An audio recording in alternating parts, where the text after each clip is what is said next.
Hello dear students, good evening. जय श्री श्याम, जय भोलेनाथ, जय माँ करणी। स्वागत है आप सभी का डियर स्टूडेंट्स एक और नई क्लास में, और स्वागत करता हूँ आप सभी का वीके एजुकेशन के इस ऑनलाइन प्लेटफॉर्म पर। डियर स्टूडेंट्स, जैसा कि आपको ये ज्ञात है, आपको पता है कि प्रीवियस जो अपनी क्लास हुई थी वहाँ पर हमने सिंथेसिस जो अपना टॉपिक चल रहा था उसको कंप्लीट कर लिया था। और जैसा कि सिंथेसिस टॉपिक हमारा कंप्लीट हो चुका है, बाई थ्योरी हम टॉपिक को कर रहे हैं। तो सिंथेसिस का जो लास्ट अपनी क्लास हुई थी उसमें हमने ये डिक्लेयर कर दिया था, ये इंडिकेशन दे दिया था कि नेक्स्ट अपनी जो क्लास होगी उसमें कौन सा टॉपिक अपना रहेगा, कौन सा टॉपिक हम आगे इन प्रोग्रेस हम रखने वाले हैं। तो ये हमने पहले ही बताया था। तो उसी के अकॉर्डिंग जैसे कि आपको बताया गया था, आज की अपनी क्लास होने वाली है डियर स्टूडेंट्स। आज की अपनी जो क्लास रहेगी वो आपकी रहेगी वॉइस की। जैसा कि आप सिंपल वे में अगर आप जिसे बोलते हैं एक्टिव एंड पैसिव वॉइस, तो आज हम उसी की बात करेंगे। एक ऐसा बड़ा ही इंपॉर्टेंट टॉपिक आपके लिए एक्टिव एंड पैसिव का। देखा जाए डियर स्टूडेंट तो आपके लोअर स्टैंडर्ड से ही आपका ये वॉइस वाला टॉपिक इंक्लूड हो जाता है सिलेबस में। और जैसे आपका लेवल बढ़ता है उसी स्टैंडर्ड के अकॉर्डिंग आपके इसके क्वेश्चन आने शुरू हो जाते हैं।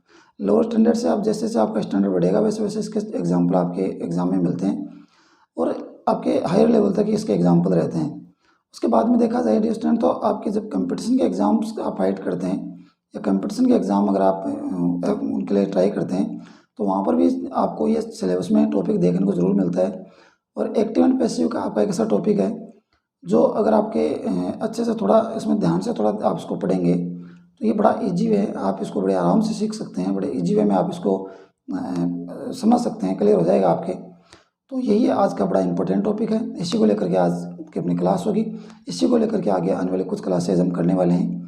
तो डियर स्टूडेंट्स, आपको एक बार फिर बता दूं कि आज का या आज से अपना जो नया टॉपिक स्टार्ट हो रहा है वो हो जाएगा वॉइस का, जिसको आप सिंपल भाषा में एक्टिव एंड पैसिव कहते हैं। आइए शुरुआत करते हैं, बने रहिए अंत तक अपनी इस क्लास के साथ, क्योंकि आज की क्लास एक्टिव एंड पैसिव के टॉपिक के हिसाब से अगर देखी जाए तो बड़ी ही इंपॉर्टेंट क्लास डियर स्टूडेंट्स रहने वाली है, क्योंकि टर्म्स एंड टर्मोलॉजी आपको यहाँ पर आज मैं बताने वाला हूँ।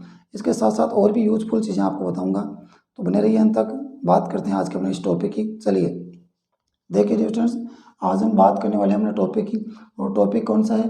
टॉपिक अपना है वॉइस, जिसको सिंपल भाषा में यूँ कहूँ कि आप नॉर्मली आप कहते हैं एक्टिव एंड पैसिव। ध्यान रखिए, एक्टिव एंड पैसिव जो आपका आप जिसे बोलचाल में यूज़ कर रहे हैं आप, तो जनरली आप ग्रामेटिकली एक्टिव एंड पैसिव जो वर्ड यूज़ करते हैं उसके साथ साथ हम यूज़ करते हैं एक्टिव एंड पैसिव वॉइस। तो ध्यान रखें, एक्टिव एंड पैसिव जो आपका जो टॉपिक है, तो उस एक्टिव एंड पैसिव को समझने के लिए आपको पहले ये समझना पड़ेगा कि एक्टिव एंड पैसिव के साथ जो इंक्लूड वॉइस वर्ड होता है वो क्या होता है। क्योंकि अगर आप वॉइस वर्ड की अगर डेफिनेशन समझ गए कि वॉइस किसे बोलते हैं, तो उसके बाद में एक्टिव एंड पैसिव वाला ज़्यादा आपके लिए उतना समस्या रहेगी नहीं, क्योंकि आप वॉइस को अगर समझ जाते हैं इसकी डेफिनेशन क्या होती है, तो उसके साथ साथ एक्टिव एंड पैसिव की डेफिनेशन को हम इंक्लूड करेंगे और इजी वे में इसको समझने की कोशिश करेंगे कि एक्टिव एंड पैसिव बोलते किसे हैं जनरल लैंग्वेज में। तो देखिए डियर स्टूडेंट्स, बात करते हैं वॉइस, और वॉइस की डेफिनेशन क्या होती है, और उसके बाद में स्टेप बाय स्टेप आगे बढ़ने वाले हैं। आइए बात करते हैं डियर स्टूडेंट्स। अगर देखा जाए तो वॉइस क्या होती है ये जानने के लिए आपको कुछ स्टेप से गुजरना पड़ेगा, क्योंकि वॉइस क्या होती है आपको इस स्टेप के थ्रू अगर गुजरेंगे तो हमें पता चलेगा, और एट लास्ट हम पहुंचेंगे कि वॉइस की डेफिनेशन क्या होती है। देखिए, अगर देखा जाए तो आप देख सकते हैं कि a verb can express an action. ध्यान रखें, a verb can express an action in two ways. यानी एक जो आपकी वर्ब होती है, आपकी जो क्रिया होती है, वो क्या करेगी, वो किसी भी कार्य को दो तरीके से सामने ला सकती है, दो तरीके से वो किसी कार्य को एक्सप्रेस कर सकती है। यूँ कहूँ कि दो तरीके से किसी कार्य को हमारे सामने रख सकती है। दो तरीके कौन कौन से होते हैं, उन तरीकों के बारे में देखिए डियर स्टूडेंट्स, कौन कौन से तरीके हो सकते हैं। देखिए, by giving importance to the subject. ध्यान रखें, फर्स्ट जो स्टेप है, ध्यान रखिए, ऊपर आपको बताया गया है कि एक वर्ब जो होती है वो आपकी किसी कार्य को किस तरीके से एक्सप्रेस करेगी, किस तरीके से वो सामने रखेगी, किस तरीके से वो किसी कार्य को क्लैरिफाई करने वाली है। तो ध्यान रखें, दो तरीके उसके हैं, या यूँ बोल दूँ कि दो अलग अलग स्टेप हैं। फर्स्ट स्टेप की अगर मैं बात करूँ तो क्या हो जाएगी, by giving importance to subject making it active. कहने का मतलब ये है डियर स्टूडेंट्स कि फर्स्ट जो स्टेप है उसमें ज़्यादा इंपॉर्टेंस या कहूँ कि सबसे ज़्यादा इंपॉर्टेंस दिया जाएगा वो किसे दिया जाएगा, वो दिया जाएगा सब्जेक्ट को। वो किसे दिया जाएगा, ज़्यादा इंपॉर्टेंस दिया जाएगा सब्जेक्ट को। और सब्जेक्ट को इंपॉर्टेंस दिया जाएगा इसलिए सब्जेक्ट किसी सेंटेंस में क्या माना जाएगा, या कहूँ कि क्या होगा, सब्जेक्ट को इंपॉर्टेंस देने से वो हो जाएगा एक्टिव। क्या हो जाएगा स्टूडेंट्स, एक्टिव। किसी भी सेंटेंस में अगर आप सब्जेक्ट को इंपॉर्टेंस देते हैं तो उस सेंटेंस में एक्टिवनेस किसकी रहेगी, उस सेंटेंस में एक्टिवनेस रहेगी आपके सब्जेक्ट की। उसी तरीके से आप देख सकते हैं नेक्स्ट जो आपका लेवल होगा या नेक्स्ट जो आपकी इसका स्टेप होगा वो हो जाएगा बाई गिविंग इम्पोर्टेंस आपको देना है, लेकिन किसको, ऑब्जेक्ट को। ऑब्जेक्ट को आपको इम्पोर्टेंस देना है और इम्पोर्टेंस देते हुए उसको क्या रखना है, एक्टिव रखना है। क्या रखना है स्टूडेंट्स, एक्टिव। इसके साथ साथ आप ध्यान रखें सब्जेक्ट को पैसिव रखना है। आप यहाँ पर एक्टिव एंड पैसिव दो वर्ड हैं, ध्यान रखें। यहाँ इनका किस प्रकार से इस्तेमाल करने वाले वर्ड्स का देखिए स्टूडेंट्स। फर्स्ट स्टेप ये कह रही है कि आप सब्जेक्ट को क्या रखें, सब्जेक्ट को इंपॉर्टेंस दें और सब्जेक्ट को इंपॉर्टेंस देते हुए इसको क्या रखें, एक्टिव रहेंगे। एक्टिव का मतलब ये हो गया स्टूडेंट्स कि हमारे सेंटेंस में जो सब्जेक्ट को हम एज ए मेन कैरेक्टर वहाँ पर यूज़ कर रहे हैं, तो एज ए मेन कैरेक्टर आपका सब्जेक्ट जब यूज हो रहा है तो ध्यान रखें वहाँ पर सब्जेक्ट एक्टिव रहेगा, वो आपका इनएक्टिव नहीं रहने वाला स्टूडेंट्स। वो आपका निष्क्रिय नहीं रहेगा, वो आपका सक्रिय रहेगा, एक्टिव रहेगा। क्या रहेगा स्टूडेंट्स, एक्टिव या सक्रिय रहेगा जब उसको इंपॉर्टेंस दिया जाएगा सब्जेक्ट को। लेकिन नेक्स्ट स्टेप ये करिए कि अगर आपने ऑब्जेक्ट को इंपॉर्टेंस दिया है, किसको दिया है, ऑब्जेक्ट को। अगर ऑब्जेक्ट को इंपॉर्टेंस दिया है तो ध्यान रखें वहाँ पर एक्टिव कौन रहेगा, वहाँ पर एक्टिव आपका ऑब्जेक्ट रहने वाला है। जब ऑब्जेक्ट आपका अगर एक्टिव रहेगा तो ध्यान रखें उस सेंटेंस में आपका सब्जेक्ट क्या रहेगा, तो सब्जेक्ट रहेगा स्टूडेंट पैसिव। पैसिव का मतलब आप ये समझ लीजिए वहाँ पर सब्जेक्ट रहेगा निष्क्रिय। ध्यान रखें एक्टिव आपका सक्रिय रहेगा और पैसिव रहेगा निष्क्रिय। तो जिस सेंटेंस में आप सब्जेक्ट को इंपॉर्टेंस दे रहे हैं वो आपका उस सेंटेंस में सब्जेक्ट एक्टिव रहेगा, सब्जेक्ट सक्रिय रहेगा, सब्जेक्ट आपका एक्टिव रहेगा। उसके साथ साथ जिस सेंटेंस में आप ऑब्जेक्ट को इंपॉर्टेंस ज़्यादा दे रहे हैं, ज़्यादा यूजफुल आप ऑब्जेक्ट को मान रहे हैं, तो उस सेंटेंस में डिस्टेंस ऑब्जेक्ट आपका मेन कैरेक्टर के रूप में रहेगा और ऑब्जेक्ट को आप एक्टिव रखेंगे। जब ऑब्जेक्ट आपका एक्टिव रहेगा तो ध्यान रहे वहाँ पर आपका जो सब्जेक्ट है वो आपका पैसिव हो जाएगा, या फिर दूसरी लैंग्वेज में आप इसे बोल सकते हैं कि ऑब्जेक्ट एक्टिव होने की स्थिति में आपका सब्जेक्ट इनएक्टिव हो जाएगा या निष्क्रिय हो जाएगा। ये आप दोनों स्टेप में आप समझ सकते हैं। यहाँ पर आप इंपॉर्टेंस दे रहे हैं सब्जेक्ट को तो सब्जेक्ट एक्टिव रहेगा, यानी सब्जेक्ट क्या रहने वाला है, एक्टिव रहने वाला है। यहाँ पर आप ऑब्जेक्ट को एक्टिव इंपॉर्टेंस दे रहे हो, यहाँ जो आप इसको इंपॉर्टेंस दे रहे हो ऑब्जेक्ट को, तो ध्यान रखें यहाँ पर आप एक्टिव मानोगे ऑब्जेक्ट को। और ऑब्जेक्ट क्योंकि आपका एक्टिव रह रहा है तो फिर आपका जो सब्जेक्ट है उसकी जो सिचुएशन बनेगी वो क्या बनेगी, पैसिव की बनेगी, यानी वो क्या हो जाएगा, पैसिव आपका निष्क्रिय हो जाएगा सब्जेक्ट। कब, जब वो आपका ऑब्जेक्ट मेन कैरेक्टर के रूप में सामने आता है। तो देखिए स्टूडेंट्स ये किस प्रकार से काम करता है कि ऑब्जेक्ट को हम जब इंपॉर्टेंस देते हैं और सब्जेक्ट को इंपॉर्टेंस कैसे देते हैं, ये आपके एग्जाम्पल के थ्रू आपके सामने दे रखा है स्टूडेंट्स।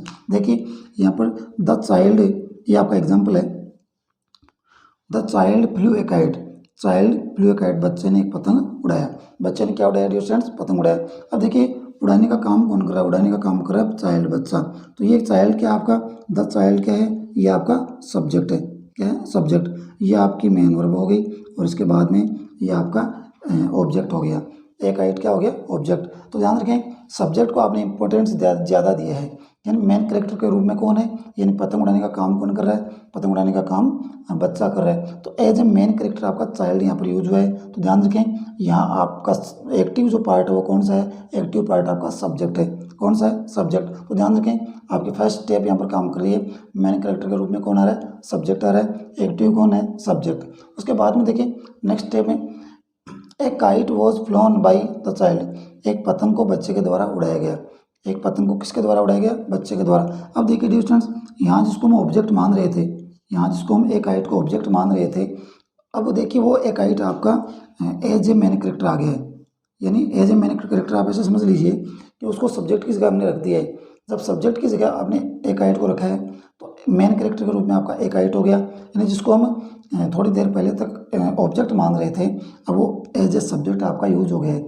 जब आप मेन कैरेक्टर के रूप में इंपॉर्टेंस दे रहे हो एक काइट को यानी ऑब्जेक्ट को, तो फिर आपका जो सब्जेक्ट जो द चाइल्ड था, जो सब्जेक्ट था वो कहाँ चला गया, वो आपका ऑब्जेक्ट की जगह चला गया। यानी वो आपका बोल सकते हो कि इनएक्टिव हो गया, पैसिव हो गया। यानी यहाँ पर मेन कैरेक्टर के रूप में या यूँ कहूँ कि इंपॉर्टेंस किसे दिया गया, ऑब्जेक्ट को, और ऑब्जेक्ट आपका अगर मेन कैरेक्टर के रूप में आ गया तो फिर आपका सब्जेक्ट है, जो पहले सब्जेक्ट था वो क्या हो गया, वो आपका इनएक्टिव हो गया। यूँ कहूँ कि उसका इंपॉर्टेंस कम हो गया, इंपॉर्टेंस ज़्यादा किसका हो गया, वो हो गया आपका एकाइट का। तो ध्यान रखें ऊपर वाला जो सेंटेंस है जहाँ पर सब्जेक्ट को ज़्यादा इंपॉर्टेंस दिया गया है तो वो आपका कौन सा होता है, वो आपका होता है एक्टिव। और एकाइट वाला जिसमें a kite was flown by the child, यहाँ पर ऑब्जेक्ट को ज़्यादा इंपॉर्टेंस दिया गया है। तो यहाँ पर आप देख सकते हैं कि यहाँ पर एकाइट एक्टिव है और द चाइल्ड क्या है, ये आपका इनएक्टिव है या पैसिव है। ये आपका सब्जेक्ट पैसिव बन गया। यानी यहाँ पर पैसिव के लेने का मतलब ये है कि यहाँ पर द चाइल्ड क्या है, द चाइल्ड आपका निष्क्रिय है, डी स्टूडेंट्स क्या है, निष्क्रिय है। और ऊपर वाले सेंटेंस में देखें चाइल्ड एक्टिव है और आपका एकाइट क्या है, निष्क्रिय है। यानी ज़्यादा इंपॉर्टेंस पहले सेंटेंस में द चाइल्ड को दिया गया एज ए सब्जेक्ट और दूसरे सेंटेंस में आपको इंपॉर्टेंस ज़्यादा दी गया एकाइट को, जो यहाँ पर एज ए सब्जेक्ट हुआ है, लेकिन अगर देखा जाए तो एज ए ऑब्जेक्ट आपका यूज ऊपर वाले सेंटेंस में हुआ है। तो डियर स्टूडेंट्स आई होप कि आप समझ रहे होंगे कि मैं किस प्रकार से इस लैंग्वेज को समझाने की कोशिश कर रहा हूँ। उसके बाद में देखिए dear student, this quality of a verb is called voice. ध्यान रखें ये वर्ब की जो एक क्वालिटी होती है, यूँ कहूँ कि वर्ब की जो ये जो वर्ब का जो गुण होता है, जो उसकी ये फीचर जो एक वर्ब का होता है, ये जो क्वालिटी एक वर्ब की मानी जाती है, ये क्या कहलाती है, यही वॉइस कहलाती है। हम वॉइस के डेफिनेशन पढ़ रहे हैं डियर स्टूडेंट्स, वॉइस को क्लैरिफाई करेंगे वॉइस होता क्या है, क्योंकि वॉइस अगर समझ आएंगे तो फिर एक्टिव एंड पैसिव क्या था वो भी समझ आएंगे। तो this quality of a verb is called voice. कौन सी क्वालिटी की बात कर रहे हैं, क्वालिटी ये देखिए दोनों स्टेप में बता रहा है। फर्स्ट स्टेप में बता रहा है कि आपने सब्जेक्ट को इंपॉर्टेंस दे दिया तो आप उसको एक्टिव रखेंगे, अगर आपने ऑब्जेक्ट को इंपॉर्टेंस दे दिया तो आप ऑब्जेक्ट को एक्टिव रखेंगे, और सब्जेक्ट को क्या रखेंगे, सब्जेक्ट को निष्क्रिय रखेंगे या पैसिव रखेंगे। दो कंडीशन हमारे सामने बन रही है, पहले में हम सब्जेक्ट को एक्टिव रख रहे हैं या सब्जेक्ट को इंपॉर्टेंस दे रहे हैं, दूसरे में ऑब्जेक्ट को एक्टिव रख रहे हैं या ऑब्जेक्ट को इंपॉर्टेंस दे रहे हैं। तो दो अलग अलग स्टेप हो गई, और दोनों ही अलग अलग स्टेप में हमें अगर V1 की बात करें या यूँ कहूँ कि मेन वर्ब की बात करें तो अलग अलग कैरेक्टर के रूप में अलग अलग फॉर्म ऑफ द वर्ब आपकी यूज होने वाली है डियर स्टूडेंट्स। तो ध्यान रखें इस प्रकार की अगर सिचुएशन हमारे सामने है तो दोनों तरह के आपके स्टेप हैं, सब्जेक्ट को आप इंपॉर्टेंस दे रहे हैं और एक आप ऑब्जेक्ट को इंपॉर्टेंस दे रहे हैं। तो दोनों ही तरीके के मैंने ऊपर आपको बताया है। देखिए student, a verb can express an action in two ways, किसी कार्य को एक वर्ब दो तरीके से बतला सकती है, दो तरीके से हमारे सामने रख सकती है। ये दोनों तरीके आपके सामने हैं, दोनों स्टेप आपके सामने हैं। किस तरीके से, सब्जेक्ट को शुरू में ला करके या सब्जेक्ट को मेन कैरेक्टर बना करके, ऑब्जेक्ट को शुरू में ला करके या ऑब्जेक्ट को मेन कैरेक्टर बना करके। तो ये जो गुण होता है, ये जो क्वालिटी एक वर्ब की होती है कि कभी सब्जेक्ट को मेन कैरेक्टर बना रही है, कभी ऑब्जेक्ट को मेन कैरेक्टर बना रही है, ये जो क्वालिटी होती है एक वर्ब की, ये क्वालिटी क्या कहलाती है, ये क्वालिटी कहलाती है डियर स्टूडेंट्स वॉइस। क्या कहलाती है, वॉइस। इसी वॉइस वर्ड को अगर हिंदी में देखा जाए तो क्या कहते हैं डियर स्टूडेंट, इसी वॉइस वर्ड को हिंदी में कहते हैं वाच्य। क्या कहते हैं डियर स्टूडेंट्स, वाच्य। एक हिंदी में भी आपका टॉपिक चलता है डियर स्टूडेंट्स जिसको वाच्य परिवर्तन बोलते हैं। तो वॉइस ऑफ चेंज जिसको हम बोलते हैं, इसको चेंज ऑफ वॉइस बोलते हैं, सॉरी इसको चेंज ऑफ वॉइस हम बोलते हैं, वाच्य परिवर्तन जिसे बोलते हैं। ध्यान रखें इंग्लिश में कुछ सिमिलर सा ही आपका एक टॉपिक होता है, इंग्लिश में आपको इसको वॉइस बोलेंगे। ध्यान रखें वॉइस कितने प्रकार से आप करते हैं, जैसे स्टेप हमारे सामने दो हैं, सब्जेक्ट को इंपॉर्टेंट दे रहे हैं और ऑब्जेक्ट को। तो ध्यान रखें ये आपके दो अलग अलग स्टेप हैं। वॉइस के कौन कौन से पार्ट हम यहाँ करने वाले हैं, ध्यान रखें वॉइस के दो अलग अलग पार्ट हैं। फर्स्ट वन एक्टिव वॉइस और सेकंड क्या हो जाएगा, passive voice. First active voice है, दूसरा पैसिव वॉइस। ऊपर जो आपने स्टेप पढ़ी वहाँ पर आपने समझ लिया होगा डियर स्टूडेंट्स की एक्टिव वॉइस क्या होती है और पैसिव वॉइस क्या होती है। तो आई होप डियर स्टूडेंट्स कि आप समझ गए होंगे कि वॉइस की डेफिनेशन में क्या किस प्रकार से हमें समझाना चाहता है। वॉइस का अगर इन शॉर्ट में कहूँ तो वॉइस की डेफिनेशन करती है दो अलग अलग स्टेप पर डिपेंड करती है। अगर कहीं सब्जेक्ट को इम्पोर्टेंस दिया जाता है तो वहाँ पर आपकी सब्जेक्ट एक्टिव रहेगा, जहाँ पर ऑब्जेक्ट को इम्पोर्टेंस दिया जाता है वहाँ पर ऑब्जेक्ट एक्टिव रहेगा और सब्जेक्ट रहेगा इनएक्टिव रहेगा या पैसिव रहेगा। उसके बाद में आपको एक एग्जांपल दिया है, the child flu A kite. उसके बाद में ये आपका एक्टिव का सेंटेंस हो जाएगा क्योंकि यहाँ पर आप सब्जेक्ट को इम्पोर्टेंस दे रहे हैं। उसके बाद में देखें एक kite was phloem by child, यहाँ पर आप ऑब्जेक्ट को, क्योंकि एक काइट आपका ऑब्जेक्ट था इसलिए आपने ऑब्जेक्ट को ज़्यादा इंपॉर्टेंस दे दिया, और ऑब्जेक्ट को इंपॉर्टेंस देने की वजह से आपका द चाइल्ड जो ऑब्जेक्ट सब्जेक्ट था वो आपका क्या हो गया, पैसिव हो गया। यानी यूँ बोल सकता हूँ कि आपका इनएक्टिव हो गया। ये आपका सेंटेंस हो जाएगा डियर स्टूडेंट्स पैसिव का, क्योंकि आप सब्जेक्ट को क्या कर रहे हो, पैसिव बना रहे हो।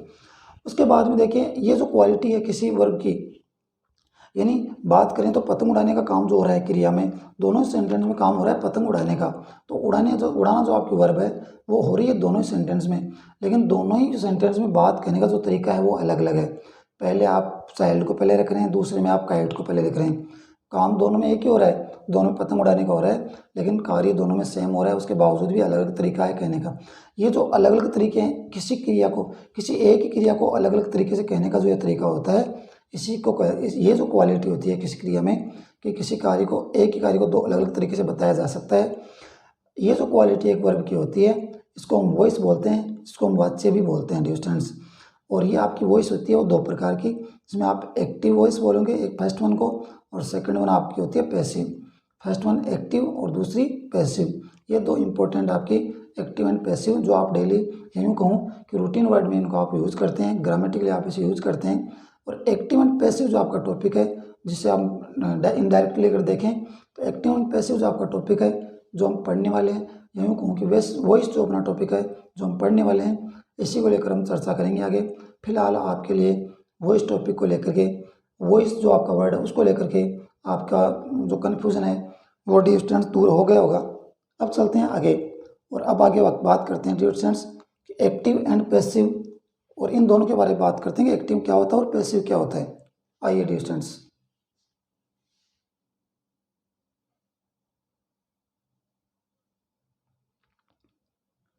अब बात करते हैं डियर स्टूडेंट्स हम एक्टिव एंड पैसिव जो हमने बात की है।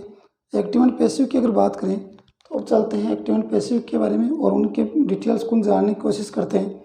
देखिए डियर स्टूडेंट्स, सबसे पहले बात करें तो वॉइस जो आपकी जिसकी हमने बात की थी, वॉइस अपनी दो उसकी अलग अलग कैटेगरीज होती हैं। और फर्स्ट वन कैटेगरी होती है वो आपकी होती है एक्टिव, एंड सेकंड वन आपकी होती है वो होती है पैसिव। तो अगर एक्टिव की बात करें तो एक्टिव क्या होगा, एक्टिव किस प्रकार की डेफिनेशन रहने वाली है। देखिए डियर स्टूडेंट्स, एक्टिव वॉइस क्या होती है, क्योंकि इससे पहले बात करें तो वॉइस की डेफिनेशन हमने अच्छे से जान ली है, पीछे पढ़ी है।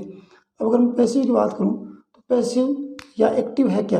एक्टिव की बात करूँ तो ए verb is in the active voice, एक वर्ब हमेशा एक्टिव वॉइस में रहेगी या रहती है when it's subject is the doer of the action. यानी अगर बात करें आपका जो सब्जेक्ट है वो, अगर आपका सब्जेक्ट कार्य करने वाला है और वो subject as a subject use हुआ है या एज ए मेन कैरेक्टर आपका यूज हुआ है, तो आगे देखिए क्या है, व्हेन सब्जेक्ट एक्ट्स और इज एक्टिव, यानी आपका सब्जेक्ट जो है वो आपका कार्य करने वाला जो सब्जेक्ट आपका डूअर होता है वो एज ए मेन कैरेक्टर आपका किसी सेंटेंस में यूज हुआ है, या फिर यूँ कहूँ कि वो क्या रहा है, वो एक्टिव रहा है। एक्टिव रहने का मतलब ये है डियर स्टूडेंट्स कि सब्जेक्ट आपका या जो आपका कार्य करने वाला एजेंट है या जो डूअर है वो आपका एज ए मेन कैरेक्टर किसी सेंटेंस में यूज हुआ हो, या यूँ कहूँ कि उसको बोल सकते हो कि लीड रोल उनको मिला हो। क्योंकि सेंटेंस में जो लीड रोल किसी सब्जेक्ट का होता है, किसी नाउन का होता है, तो आपकी क्या होती है, वो आपकी सब्जेक्ट होती है डियर स्टूडेंट्स। तो आप देख सकते हैं ए verb is in the active voice, एक वर्ब हमेशा एक्टिव वॉइस में रहेगी जब उसका जो it's subject is in the doer of the action, यानी किसी कार्य को करने वाला जो आपका सब्जेक्ट होता है वो अगर आपका उसको इम्पोर्टेंस अगर दिया गया है और अगर वो आपका as a main character use हुआ है, एज ए सब्जेक्ट आपका यूज हुआ है, या यूँ कहूँ कि किसी कार्य को करने वाला जो सब्जेक्ट है वो अगर आपका एज ए सब्जेक्ट हुआ, नाउन आपकी यूज हुई है सब्जेक्ट के रूप में, तो वो क्या कहलाएगी, वो आपकी एक्टिव वॉइस कहलाएगी dear students. When subject acts और इज एक्टिव, यानी जब आपका सब्जेक्ट कार्य करने वाला खुद होता है और खुद कार्य करने वाला सब्जेक्ट आपका सेंटेंस में यूज हुआ है एज ए सब्जेक्ट, और वो सब्जेक्ट अगर as a main character use हुआ है तो वो आपका एक्टिव भी रहेगा। और जब एक्टिव रहेगा तो ध्यान रखें वो आपका कौन सी वॉइस कहलाएगी, वो आपकी कहलाएगी डियर स्टूडेंट्स एक्टिव वॉइस। आप समझ सकते हैं एक्टिव वॉइस। अब इसके बाद में देखिए एग्जाम्पल किस प्रकार से होंगे। Raman plays many games, Raman क्या करता है, बहुत सारे गेम खेलता है। अब आप इस सेंटेंस को देख सकते हैं कि रमन बहुत सारे गेम खेलता है। अगर रमन को हम हटाएं तो बहुत सारे गेम कौन खेलता है, बहुत सारे गेम कौन खेलता है, रमन खेलता है। यानी यहाँ पर लीड रोल जो दिया गया है, मेन कैरेक्टर जो दिया गया है वो रमन को दिया गया है, क्योंकि जो भी कार्य किया जा रहा है खेलने का या मैंने गेम का जो भी है वो आपका जो है रमन के द्वारा ये आपका कार्य कंडक्ट किया जा रहा है, रमन इसको कंप्लीट कर रहा है। तो आपका जो सब्जेक्ट है वो रमन है। यहाँ पर इंपॉर्टेंस जो दिया जा रहा है सबसे ज़्यादा डियर स्टूडेंट्स वो दिया जा रहा है रमन को।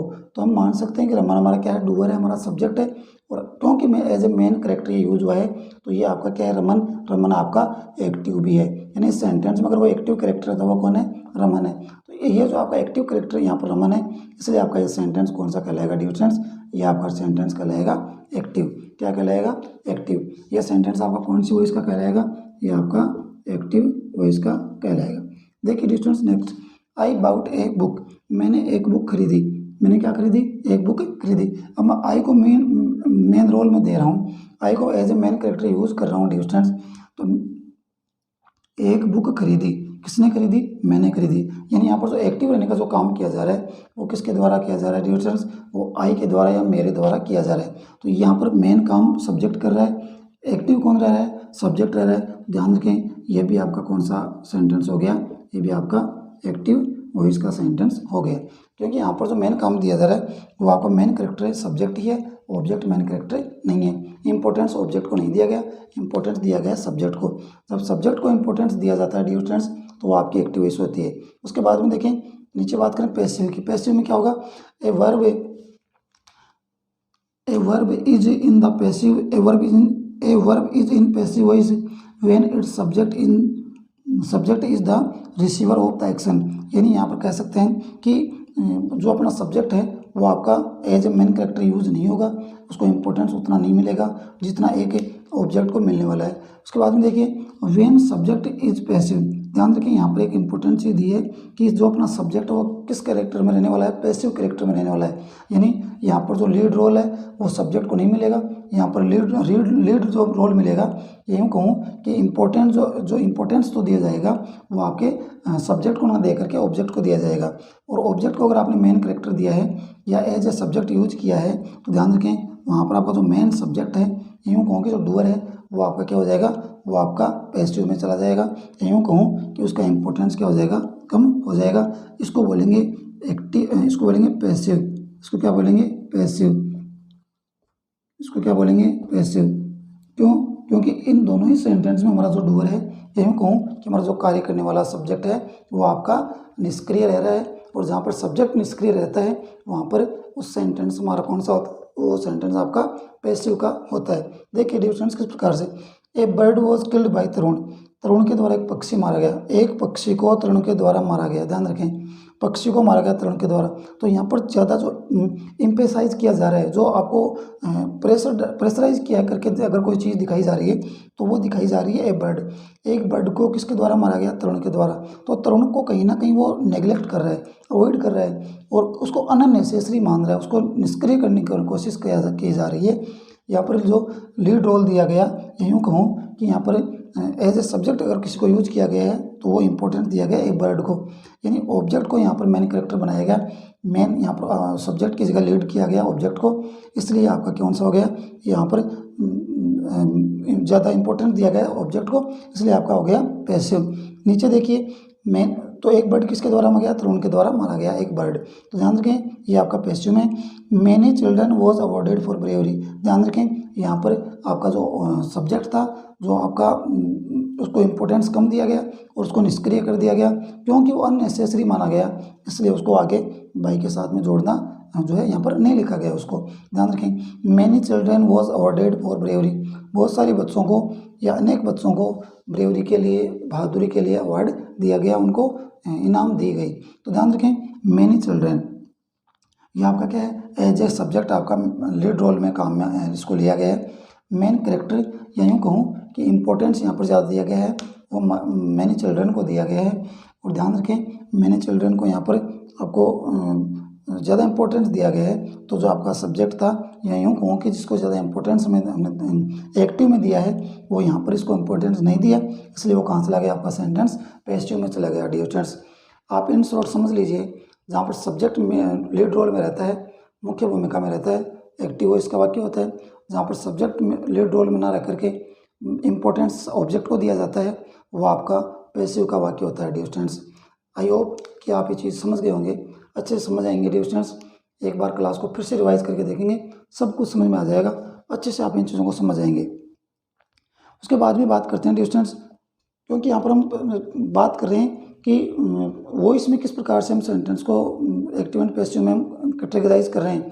कैटेगराइज करने के साथ साथ वहाँ पर अपने पास वर्ब का जिक्र हुआ था डिस्टेंस। तो वर्ब किस प्रकार से काम करती है, क्योंकि आप पैसिव से एक्टिव से पैसिव जो आप सेंटेंस बनाओगे तो वहाँ पर हमारे पास कुछ वर्ब्स ऐसी होंगी जो कहीं ना कहीं ऑब्जेक्ट साथ नहीं लेती, और कुछ वर्ब ऐसे होती हैं जो ऑब्जेक्ट साथ लेती हैं। तो उनकी बात करते हैं, क्योंकि हमें ये पता होना चाहिए कि कौन सी वर्ब ऑब्जेक्ट साथ लेती है, क्योंकि यहाँ पर मेन कैरेक्टर सब्जेक्ट और ऑब्जेक्ट रहने वाले हैं। तो हमें पता होना चाहिए कि ऑब्जेक्ट किसके साथ है, क्योंकि ऑब्जेक्ट होगा तभी हम उससे पैसिव बना सकते हैं, क्योंकि ऑब्जेक्ट साथ में होना किसी वर्ब के ज़रूरी है। तो देखते हैं कि किसके साथ ऑब्जेक्ट होता है और किसके साथ ऑब्जेक्ट नहीं होता। चलते हैं, देखते हैं, बात करते हैं डिस्टेंस।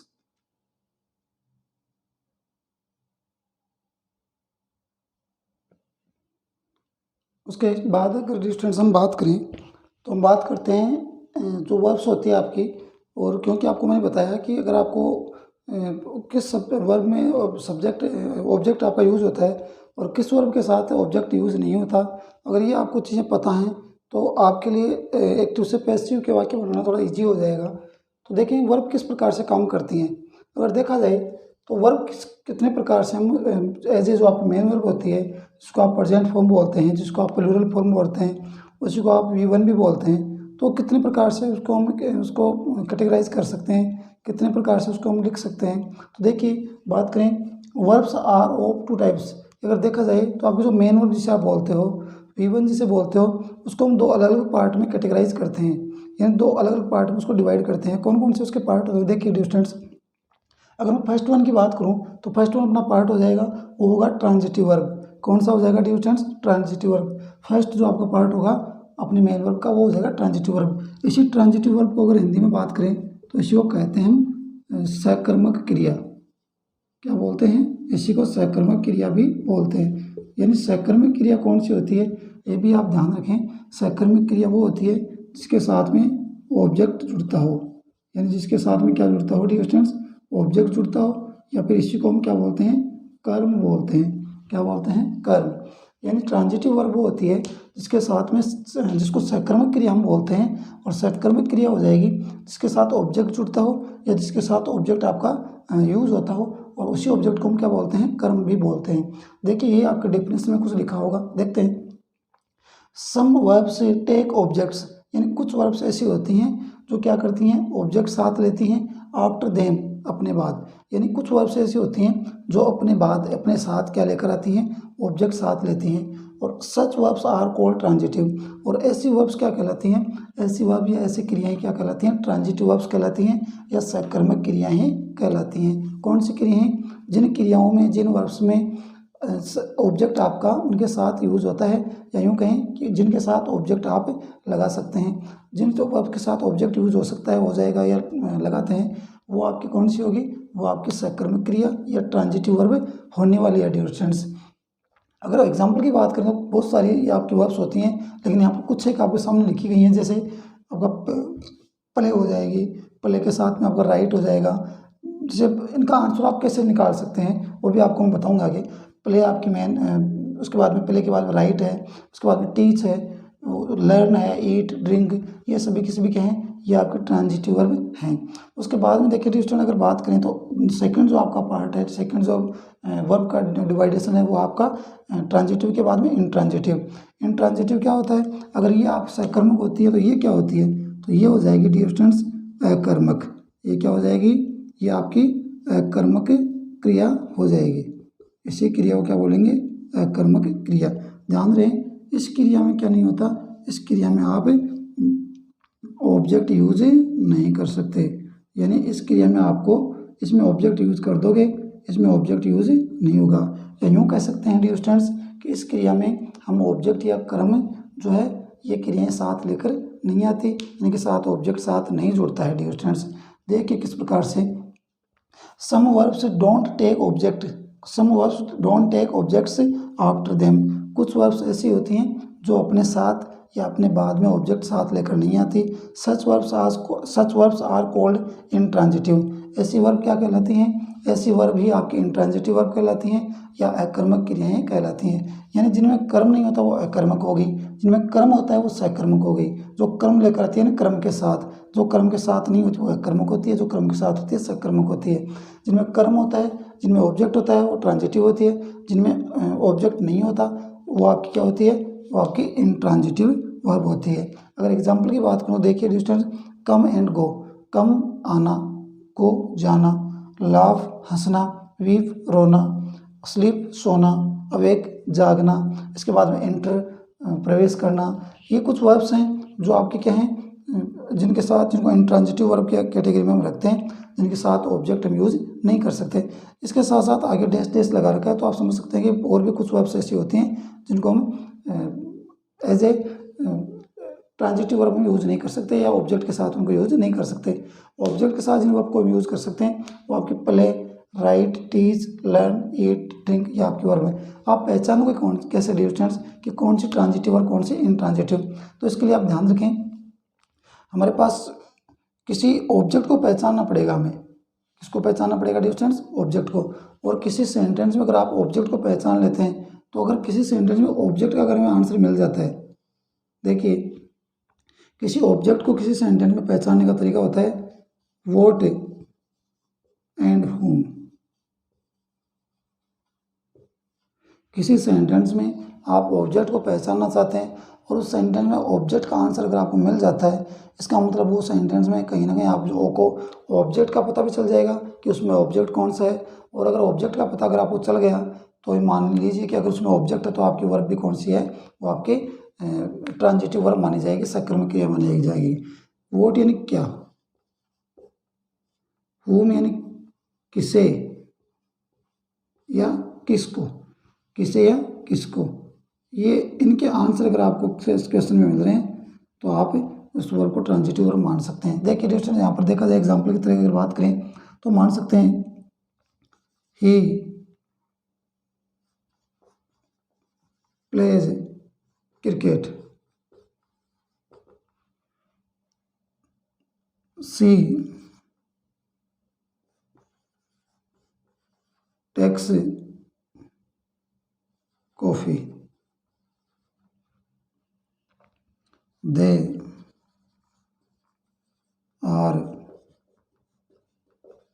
Writing a story.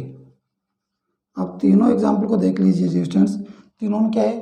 अब तीनों का आंसर आपको मिलेगा वह क्रिकेट खेलता है, ही प्लेज क्रिकेट, वह क्रिकेट खेलता है। अब आप सब्जेक्ट को उठा दीजिए और लगा दीजिए किसके क्या। देखिए ही प्लेज, वह खेलता है, आपने सब्जेक्ट के साथ आप यूज कीजिए क्या और किसे या किसको। आप ध्यान रखें आपको आंसर मिल जाएगा वह क्रिकेट खेलता है।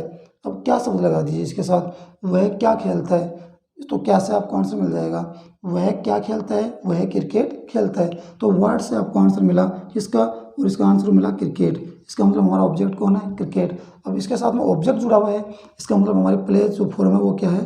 ट्रांजिटिव वर्ब है। इसके बाद में देखिए टेक, सी टेक्स कॉफी, वह कॉफ़ी लेती है या कॉफ़ी पीती है, तो वह क्या पीती है, वह क्या पीती है। तो आप देख सकते हैं वह क्या पीती है, इसका मतलब क्या हो गया? वह कॉफ़ी पीती है। तो यहाँ पर ऑब्जेक्ट कौन है?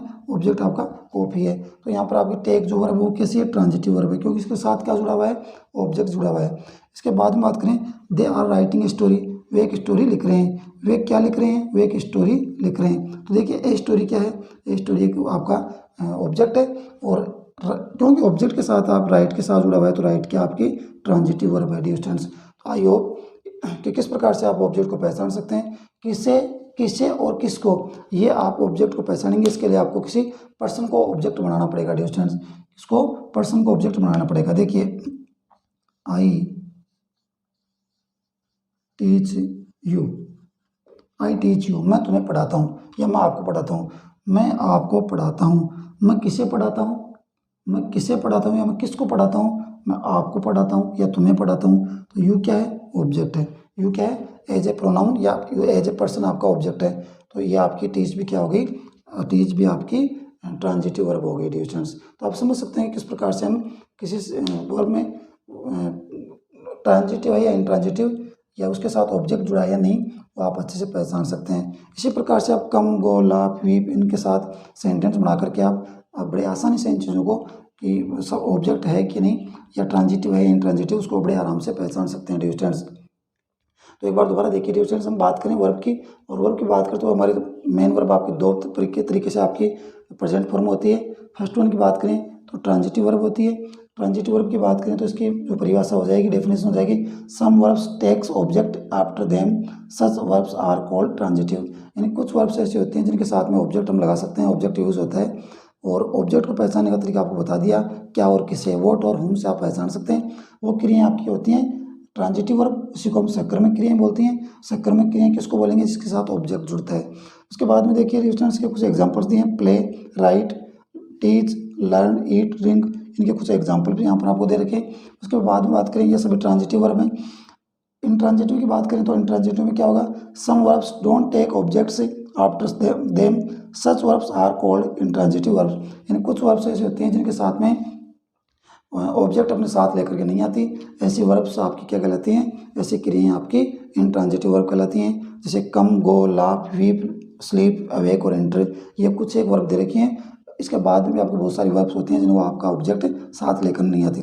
कम, गो, लाफ, इन जो भी आपको वर्ब दे रखी हैं, इनसे आप कोई भी सेंटेंस बनाकर देख लीजिए, इनके साथ ऑब्जेक्ट आपको नहीं मिलेगा। तो ये सभी किसी भी क्या होती है, इंट्रांजिटिव वर्ब होती है डियर स्टूडेंट्स। क्या होती है, इंट्रांजिटिव वर्ब होती है। आई होप कि आप इन चीज़ों को समझ रहे होंगे, आपके समझ में आ रहा होगा किस प्रकार से काम करती हैं। इसके बाद में डियर स्टूडेंट्स हम बात करने वाले हैं और आगे के स्टेप पर चलते हैं, और आगे हम बात करने वाले हैं जैसा कि नॉर्मली आपको बताते हैं। अब आगे की स्टेप होगी वो होने वाली है डियर स्टूडेंट्स की एक्टिव से पैसिव बनाने की जो हमारी जो स्टेप होती हैं, वो भी स्टेप कैसे काम करती हैं, आइए उन स्टेप के बारे में थोड़ा सा जान लेते हैं, समझ लेते हैं। चलिए डियर स्टूडेंट्स,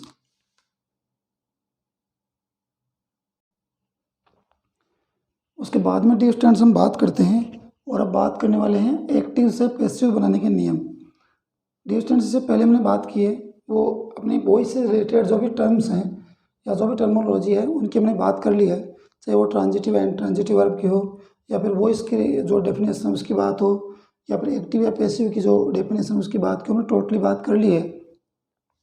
अब हम बात करने वाले हैं एक्टिव से पैसिव बनाने के नियम, और एक्टिव का जो वाक्य होता है उसको पैसिव में बदलने की कौन कौन सी स्टेप होती हैं, आइए उनके बारे में बात करते हैं one by one. First step की अगर बात करूं तो फर्स्ट स्टेप क्या कहती है डियर स्टूडेंट्स, बात करते हैं कि the object of A transitive verb. Object किसका होना चाहिए, ट्रांजिटिव वर्ब। ये हमने बता दिया कि ट्रांजिटिव वर्ब क्या होती है, जो साथ में ऑब्जेक्ट लेकर आती है।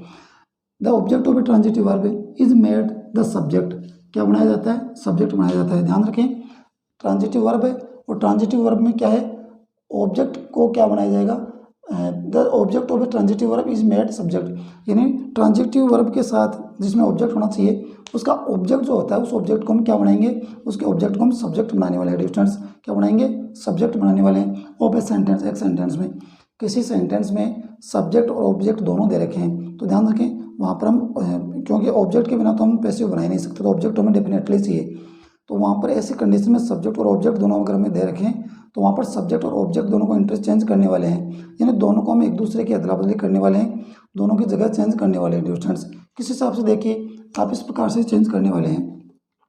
जैसे मान लीजिए आपका सेंटेंस, यहाँ पर आपका सब्जेक्ट है, यहाँ पर क्या है, सब्जेक्ट, और यहाँ पर आपको दे रखा है ऑब्जेक्ट, यहाँ पर क्या दे रखा है स्टूडेंट्स, ऑब्जेक्ट। अब ये इंटरचेंज आप करने वाले हो, किस प्रकार से, आपका सब्जेक्ट जो है वो अपनी जगह छोड़ेगा, और वो कहाँ चला जाएगा, वो ऑब्जेक्ट की जगह चला जाएगा।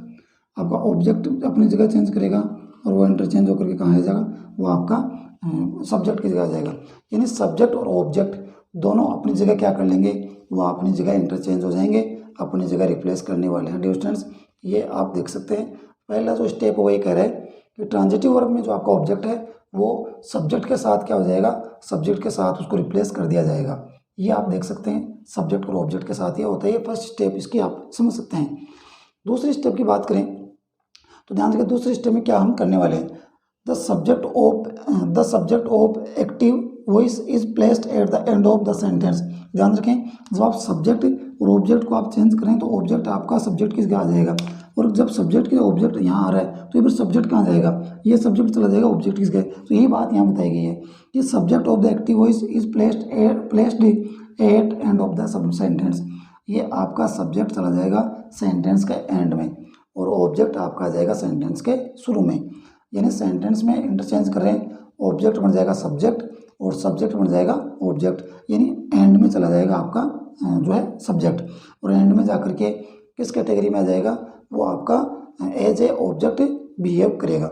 अब देखिए आगे क्या दे रखा है, इफ इट इज़ नेसेसरी, यानी अगर सब्जेक्ट ज़रूरी है तो ही हम उसको एंड में ले जाएंगे, अगर शुरू में उसके ज़रूरी नहीं है, अगर वो अननेसेसरी है या अनवांटेड है तो जब उसकी ज़रूरत नहीं है तो हम उसको हटा देंगे। डियर स्टूडेंट्स, कौन कौन से सब्जेक्ट हम हटा सकते हैं वो हम बाद में बात करेंगे डिटेल में। फिलहाल आप केवल स्टेप बाय स्टेप समझ लीजिए, बाकी आगे चीज़ें हम डिटेल में समझने वाले हैं। तो ये सब्जेक्ट हमें नेसेसरी है, ज़रूरी है, तो हम उसको ऐड करेंगे किसके साथ, बाई के साथ, बाई प्रीपोजिशन के साथ उसको जोड़ेंगे। जैसे मैं बात करूँ, हमें मी को यूज़ करना हो तो बाई मी करेंगे, हमें हिम को यूज़ करना हो तो बाई हिम करेंगे, यानी ऑब्जेक्ट से पहले हम यूज़ करने वाले हैं डिस्टेंस बाई का। लेकिन ध्यान दें कब, जब हमारे पास सब्जेक्ट अंत में चला जाता है और ऑब्जेक्ट बन जाता है तो वो अगर ज़रूरी है तो ही हमें बाई के साथ यूज़ करेंगे, अगर अदरवाइज़ अगर अननेसेसरी सब्जेक्ट है तो उसको अंत में ले जाने के बजाय उसको हटा दिया जाता है। डियर स्टूडेंट्स, ये आपके सेकंड स्टेप है।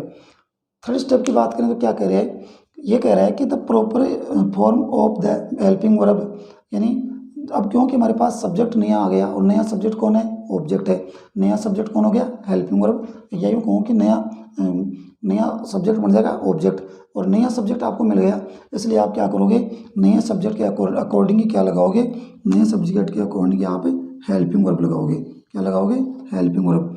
पहले क्या आपने क्या लगा रखा है उससे ज़्यादा फर्क नहीं पड़ेगा, नया सब्जेक्ट आपका कौन बन रहा है और उसके अकॉर्डिंग आप हेल्पिंग वर्ब को यूज़ करोगे, उसी के अकॉर्डिंग सिंगुलर होगी या प्लूरल होगी, वो नया सब्जेक्ट डिफाइन करने वाला है। टू बी फॉर्म, और हमें हेल्पिंग वर्ब कौन सी लगानी है, ध्यान रखें, बी फॉर्म आपको यूज़ करनी है। Is used between subject and main verb, क्योंकि आपने सब्जेक्ट को अंत में ले गए और अंत से आपने बाई के साथ में उसको ऐड कर दिया, जोड़ दिया, लेकिन शुरू में सब्जेक्ट किसे बनाया आपने, अंत वाले ऑब्जेक्ट को ला करके शुरू में सब्जेक्ट बनाया। अब उस सब्जेक्ट के बीच में, यानी नया जो सब्जेक्ट बनाया उसके साथ में, उसके बीच में और मेन वर्ब के बीच में, दोनों के बीच में आप किसे रखोगे, दोनों के बीच में आप हेल्पिंग वर्ब का प्रयोग करोगे। देखिए, अकॉर्डिंग टू न्यू सब्जेक्ट, नया सब्जेक्ट जो आपने बनाया है उस सब्जेक्ट के अकॉर्डिंग आप क्या यूज़ करोगे, हेल्पिंग वर्ब यूज़ करने वाली हो। डियर स्टूडेंट्स, उसके बाद में लास्ट स्टेप देखिए क्या है, the active main verb is always used, active main verb always use in third form, और थर्ड फॉर्म क्या है, पास्ट पार्टिसिपल। देखिए, आपकी जो एक्टिव वॉइस की जो आपकी वर्ब होती है जिसे मेन वर्ब कहते हैं, वो आपकी पैसिव बनाते समय हमेशा कहाँ चली जाएगी, हमेशा थर्ड फॉर्म में बदल जाएगी, यानी पास्ट पार्टिसिपल में बदल जाएगी। या चारों के चारों आपके जो स्टेप हैं या ऑल ऑफ द स्टेप जो आपको दे रखी हैं, इनको हम अप्लाई करते हुए यहाँ अपने एक एग्जाम्पल आपको दिया है, इस एग्जाम्पल को हम करने की कोशिश करते हैं। किस हिसाब से आपको पहला सेंटेंस आपको दिया है, ये एक्टिव वॉइस में है स्टेंस, माई डॉटर लाइक्स मैंगो, मेरी डॉटर है या मेरी पुत्री है या मेरी जो बेटी है वो क्या करती है, मैंगो पसंद करती है, आम उसे बहुत पसंद है, आम बहुत पसंद करती है। तो ये आपका एक्टिव वॉइस का वाक्य है। क्यों, क्योंकि यहाँ पर my daughter as a main character use हुई है। अब माई डॉटर को मैंने अंत में ले गया, और क्योंकि ऑब्जेक्ट कौन है यहाँ पर, मैंगोज, क्योंकि आप क्या पसंद करती है, तो क्या से हमारा आंसर मिल गया, मैंगो। ये हमारा मैंगोज क्या है, ये ऑब्जेक्ट है, इसको हम एज ए मेन करेक्टर हमने सब्जेक्ट की जगह यूज कर दिया। जैसे ही सब्जेक्ट की जगह आपने ऑब्जेक्ट को यूज़ किया और ऑब्जेक्ट की जगह से ले गए सब्जेक्ट को, ये आप देख सकते हैं डियर स्टूडेंट्स, पहली स्टेप यहाँ से कंप्लीट हो रही है। ऑब्जेक्ट आपका शुरू में आ गया, सब्जेक्ट बन गया, सब्जेक्ट आपका अंत में चला गया, ऑब्जेक्ट बन गया, तो इंटरचेंज हो गए सब्जेक्ट और ऑब्जेक्ट। पहली स्टेप यही कह रही है कि सब्जेक्ट और ऑब्जेक्ट को इंटरचेंज कर दो, उनकी जगह बदल दो, रिप्लेस कर दो। तो मैंगो और माई डॉटर को मैंने रिप्लेस कर दिया। दूसरी स्टेप ये कह रही है स्टूडेंट्स कि subject of active voice is placed at the end of the sentence if it is necessary by adding by preposition. यदि आपको सब्जेक्ट की एंड में ले जाने की ज़रूरत है या उसको वो कंपलसरी आपके लिए है तो ध्यान रखें उसको आप बाई के साथ जोड़ दें। तो यहाँ पर बाई के साथ मैंने माई डॉटर को जोड़ा है, ये आपकी स्टेप कंप्लीट है। लेकिन ध्यान रखें कब एक्टिव वॉइस में आपको उसको रखना है और बाई के साथ में उसको ऐड कर देना है। एक्टिव से पैसिव बनाते समय आप उसको किस में करोगे, एक्टिव से पैसिव बनाते समय उसको बाई के साथ ऐड कर दियो, या आप हमने ऐड यहाँ पर कर दिया है डियर स्टूडेंट्स। उसके बाद में थर्ड स्टेप क्या करिए, the proper form of the helping verb. अब ध्यान रखें यहाँ पर हमने बात की थी आपका प्रेजेंट सिंपल का सेंटेंस था, माई डॉटर लाइक्स मैंगो। अब प्रेजेंट सिंपल में अगर देखा जाए तो एज ए हेल्पिंग और पैसिव वॉइस में हम यूज़ करते हैं be form is am are. Be form is am are का यूज़ करते हैं अगर सिंपल सेंटेंस की बात करें तो मैंगोज के अकॉर्डिंग आपकी आएगी आर। मैंगोज के अकॉर्डिंग क्या आएगी आर, क्योंकि अगर माई डॉटर के अकॉर्डिंग अगर मैं करता तो यहाँ पर इज होता, लेकिन क्योंकि माई डॉटर तो एज ए ऑब्जेक्ट आपका बाई के साथ जुड़ गया है। और अब हमारा नया जो सब्जेक्ट बना है वो कौन बना है, न्यू सब्जेक्ट। देखिए यहाँ पर क्या लिखा है, अकॉर्डिंग टू न्यू सब्जेक्ट, तो नया सब्जेक्ट के अकॉर्डिंग, नया सब्जेक्ट कौन है, मैंगो, तो मैंगो के अकॉर्डिंग क्या आएगी, मैंगोज के अकॉर्डिंग आपकी आ जाएगी आर। बी फॉर्म क्या आ जाएगी डिस्टेंस आर।